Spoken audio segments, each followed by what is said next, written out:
Hey everybody, Chris Kennedy with Reliant Lending, and today I'm going to be answering a question that came in from YouTube. Elizabeth reached out and said, "Thank you for always sending out the information. It's super helpful. I have a question for you. What are my closing costs?" That is an absolute fantastic question. So what I'm going to do is I'm going to break down closing costs for a house that's probably going to be around $500,000.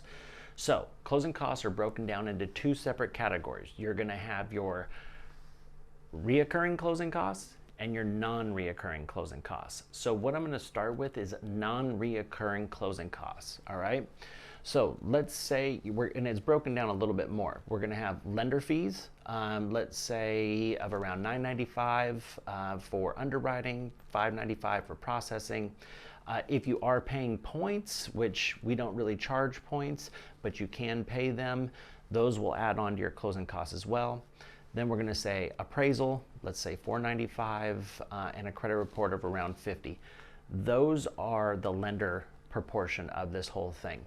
Then you're going to have your title and escrow fees. So let's say escrow fee of around $700, escrow tie-in fee of around $300. You're going to have a lender's title policy, let's say about $1,000 to $1,200. You're going to have a notary fee of around $175, flood of around $50, and then an owner title policy of around $900.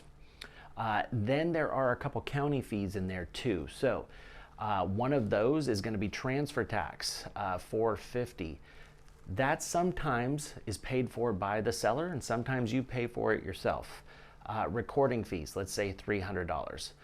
Then comes the reoccurring closing costs. Now it's called reoccurring closing costs because you're going to have these on an ongoing basis, and they're going to be broken down over the year, but we do collect a certain amount up front in order to pay those for you.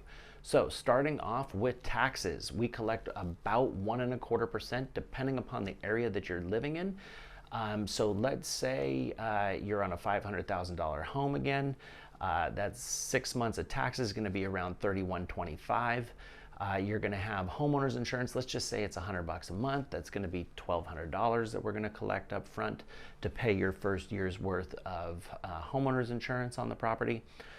Then we're also going to collect an extra $200 worth of homeowners insurance in order to cover any sort of lost checks or anything like that.